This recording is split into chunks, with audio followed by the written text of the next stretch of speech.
Hello friends, welcome PL academy. मैं advocate प्रीति सैनी।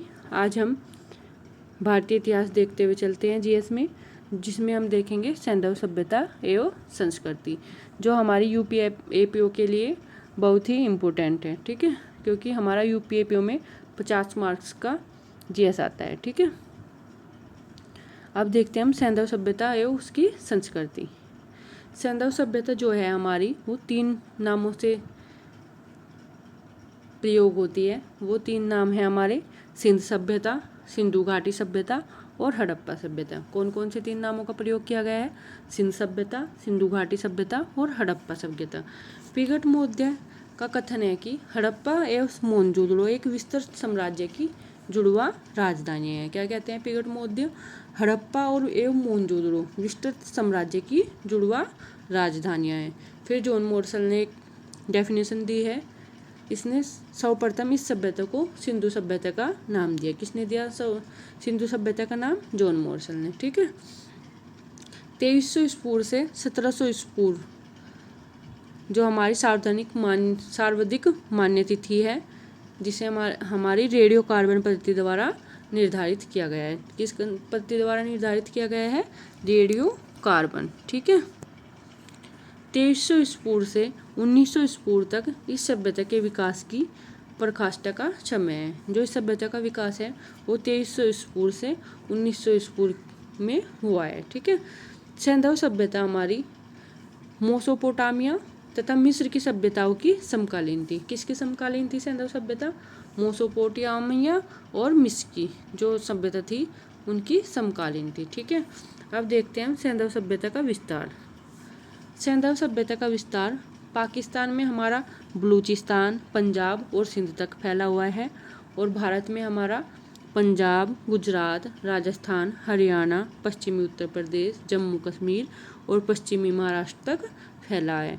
ठीक है, पाकिस्तान में हमारा बलूचिस्तान, पंजाब और सिंध तक फैला है, और भारत में हमारा पंजाब, गुजरात, राजस्थान, हरियाणा, पश्चिमी उत्तर प्रदेश, जम्मू कश्मीर और पश्चिमी महाराष्ट्र तक फैला हुआ है। ठीक है, सैंधव सभ्यता का जो विस्तार का आकार है वो हमारा त्रिभुजाकार है। कैसा आकार है? त्रिभुजाकार है। ठीक है, पूर्व में ये आलमगीरपुरम तक फैला हुआ है, उत्तर में ये हमारा मांडा तक फैला हुआ है, पश्चिम में ये हमारा सुतका कागेंडोर तक फैला हुआ है, और दक्षिण में ये हमारा दैमाबाद सुदूरक क्षेत्र तक फैला हुआ है इसका विस्तार। ठीक है, अब देखते हैं जो हड़प्पा सभ्यता है उसमें हमें क्या क्या साक्ष्य प्राप्त हुए हैं। हड़प्पा सभ्यता से हमारा शंख का बना बैल, उर्वरता की देवी का चित्र, ईंटों का वर्ताकार चबूतरे, समाधि, गेहूं तथा जौ के दानों के अवशेष, पीतल का बना इक्का, बर्तन पर बने मछुआरे के चित्र, 2 टीलों के साक्ष्य, ये हमें साक्ष्य प्राप्त हुए हैं। जो 2 टीलों के साक्ष्य हैं, पूर्वी टीले को बोलते हैं हम नगर टीला, और पश्चिमी टीले को क्या बोलते हैं?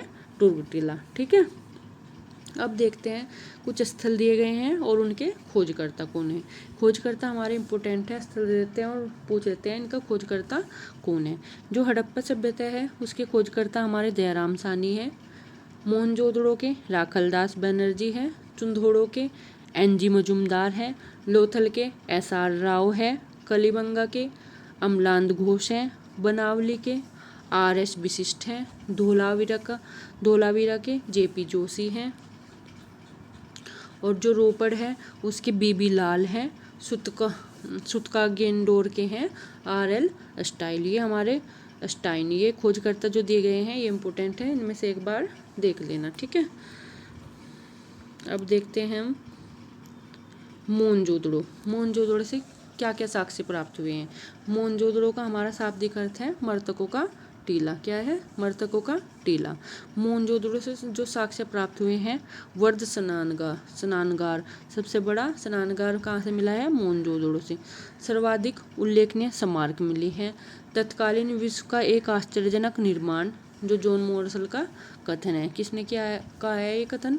तत्कालीन विश्व का एक आश्चर्यजनक निर्माण, जॉन मोरसल ने। ठीक है, अभिलेख युक्त सर्वाधिक मोहरें, लिखी हुई मोहरें कहाँ से मिली है सर्वाधिक? मोहनजोदड़ो से।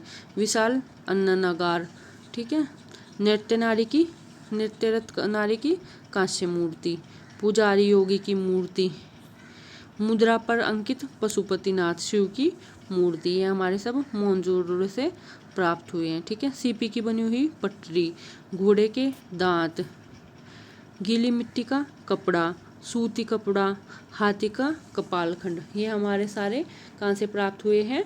मोहनजोदड़ो से साक्ष्य प्राप्त हुए हैं। ठीक है। स्थिति कहाँ है इसकी? कहाँ पर स्थित है ये? लरकाना जिला, सिंध प्रांत, पाकिस्तान में। किधर स्थित है? लरकाना जिला, सिंध प्रांत और पाकिस्तान में। ये किस नदी के तट है? सिंधु नदी के दाएं तट पर। किस नदी के तट पर है? सिंधु नदी के दाएं तट पर। ये क्वेश्चन हमारे पूछते हैं किस नदी के तट पर है। मोहनजोदड़ो हमारा सिंधु नदी के दाएं तट पर स्थित है। ठीक है।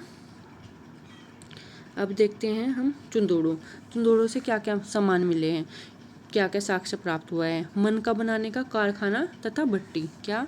मन का बनाने का कारखाना तथा भट्टी। अलंकृत हाथी, खिलौना, लिपस्टिक, वर्गाकार ईंटें, बिल्ली का पीछा करते हुए कुत्ते का पदचिन्ह, ये हमारे चुंदोड़ो से प्राप्त साक्ष्य हैं। ठीक है। अब देखते हैं कालीबंगा से क्या क्या साक्ष्य प्राप्त हुए हैं। यहाँ से हुई है हमारी ईंटें, कच्ची ईंटें भवन निर्माण में प्रयुक्त और पक्की ईंटें केवल नालियों के लिए। ठीक है। कुओं और स्नानागार का निर्माण में प्रयुक्त। ठीक है। जुते हुए खेत, भूकंप का साक्ष्य, एक चबूतरे पर अग्निकुंड, कुआं तथा पक्की ईंटों का बना एक आयताकार गर्त, दूसरे चबूतरे पर 7 अग्निकुंड या वेदिकाएं एक पंक्ति में बने हुए, शैलखंडी तथा मिट्टी की मूरें, मर्द भांड के टुकड़े, ये सब हमारे कहाँ से प्राप्त हुए हैं? ये सब हमारे कालीबंगा से प्राप्त हुए साक्ष्य हैं। ठीक है। इसकी स्थिति कहाँ है? हनुमानगढ़ जिला राजस्थान में। ये हमारे राजस्थान में स्थित है, कालीबंगा हनुमानगढ़ जिला में। ठीक है। अब देखते हैं लोथल से हमें क्या क्या प्राप्त हुआ है साक्ष्य। विशेषताएं क्या है लोथल की? पश्चिमी एशिया से व्यापार के लिए एक प्रमुख बंदरगाह है लोथल में। ठीक है। पश्चिमी एशिया से जिस पर व्यापार होता है बंदरगाह। सर्वप्रमुख विशेषता है जहाजों की गोदी, डार्क यार्ड। ठीक है। इसको कहते हैं जहाजों की गोदी, डार्क यार्ड। ठीक है। क्या क्या साक्ष्य प्राप्त हुआ है? फारस की मुद्रा सील। ठीक है। क्या? फारस की मुद्रा सील। ठीक है। पक्के रंग के रंगे हुए पात्र, धान, बाजरा, ये हमारा सब यहीं से प्राप्त हुआ है। फारस की महूर, घोड़े की लघु मुमन मूर्ति। ठीक है। 3 युगल समाधियाँ, ये सब हमारी कहाँ से प्राप्त हुई है? लोथल से। ठीक है। ये कहाँ स्थित है लोथल? गुजरात में, अहमदाबाद जिला में, जो हमारा भोगवा नदी के तट पर है। कौन सी नदी के तट पर है? भोगवा नदी के तट पर। ठीक है। अब देखते हैं धोलावीरा से क्या क्या साक्ष्य प्राप्त हुए हैं। और धोलावीरा की विशेषताएं हैं आयताकार नगर। क्या मिला है यहाँ? आयताकार नगर बना हुआ है। नगर 3 भागों में विभक्त है, किला है, मध्य नगर है और निचला नगर है। ठीक है। प्राप्त साक्ष्य हैं इसमें से विशाल जलाशय, उन्नत जल प्रबंध, हड़प्पा लिपि के बड़े आकार के 10 चिन्हों वाला एक शिलालेख। हड़प्पा लिपि के बड़े आकार के 10 चिन्हों वाला एक शिलालेख। इसकी स्थिति कहाँ पर है? ये हमारा गुजरात के कच्छ का रण है। ठीक है। लोथल और ये हमारा धोलावीरा दोनों गुजरात में है। ठीक है। अब देखते हैं हम सुरकोटड़ा की विशेषताएं हैं। नगर 2 दुर्गीकृत भागों में विभक्त है। नगर है जो वो 2 दुर्गीकृत भागों में विभक्त है, गढ़ीय क्षेत्र और आवासक क्षेत्र में। जो यहाँ से प्राप्त साक्ष्य हैं वो मिला है कब्रिस्तान से कलश समाधान और घोड़े की हड्डियाँ। क्या मिला है? कब्रिस्तान से कलश समाधान और घोड़े की हड्डियाँ। ठीक है। स्थिति ये हमारी गुजरात में है। कहाँ पर है? गुजरात के कच्छ जिले में स्थित है। ठीक है। अब देखते हैं रोपड़ का दूसरा नाम है, आधुनिक नाम है रूपनगर। क्या है? रूपनगर। ठीक है। रोपड़ से जो प्राप्त साक्ष्य हैं वो शैलखंडी की मऊर है, चर्ट के बटघरे हैं, तांबे के बर्णांग तथा कुल्हाड़ी है, मद्रभांड छुरा है, मनुष्य के साथ पालतू कुत्ते के दफनाए जाने का साक्ष्य प्राप्त हुआ है और ये हमारी भारत में है, पंजाब में। कहाँ पर? पंजाब में। कौन सी नदी के किनारे बसी है ये? सतलज नदी के बाएं तट पर। कौन सी नदी के? सतलज नदी के बाएं तट पर। ठीक है, अब देखते हैं हम दैमाबाद। दैमाबाद की विशेषता है हमारी सैंधव सभ्यता की का सबसे दक्षिणी स्थल। क्या है ये?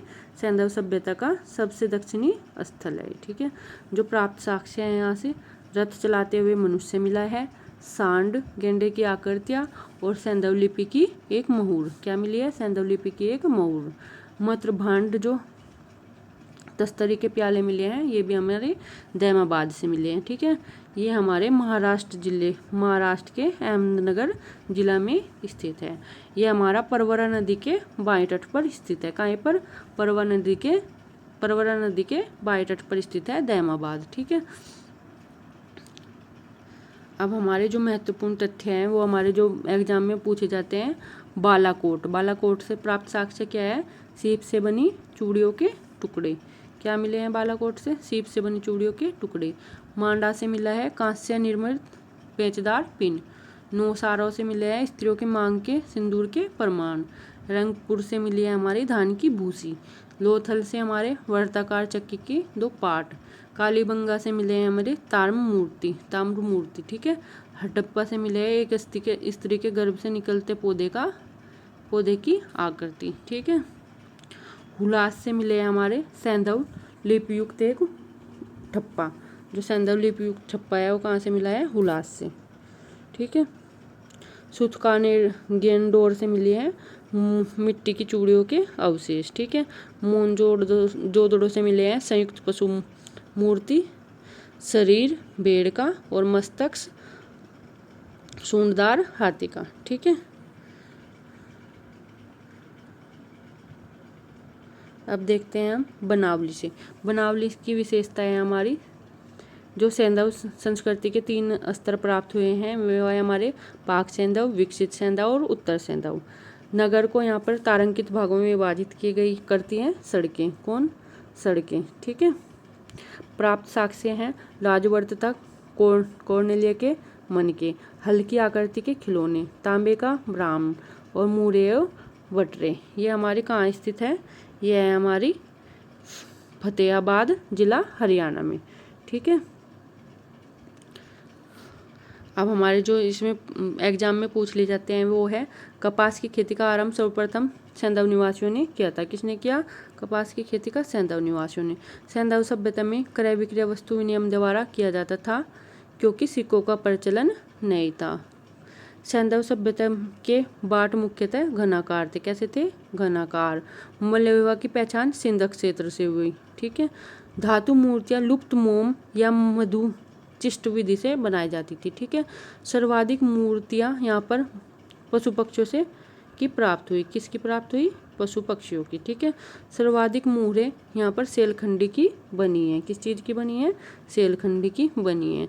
सैंधव सभ्यता की जो मुहरों पर सर्वाधिक अंकन एक श्रृंगी बैल का है। ठीक है, उसके बाद कुबड़ वाले बैल का। इस काल का प्रमुख खेल पासा था। क्या था? प्रमुख खेल पासा। ठीक है, अब आते हैं हमारे मोनजोदड़ो से जो प्राप्त हुए हैं योगी पशुपति की मोहर। क्या? योगी पशुपति शिव की मोहर। बाएं गैंडा भैंस बना हुआ है। कुल 5 प्रकार के 6 पशु। ठीक है, नीचे 2 हिरण हैं। दाएं में बाघ और हाथी है।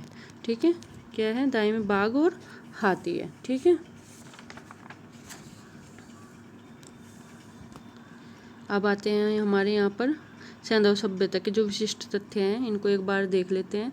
लोहे के ज्ञान का अभाव हमारा सैंधव सभ्यता में क्या हुआ? लोहे के ज्ञान का अभाव, स्वर्ण चांदी तांबा और कांसे की जानकारी, हाथ से चलित चाकों का प्रयोग, मूर्ति पूजा का प्रचलन और शेर के अवशेष का अभाव। ठीक है, घोड़े के अवशेष प्राप्त परंतु चित्र का अभाव। आज हमारी सैंधव सभ्यता पूरी फिनिश हो गई है।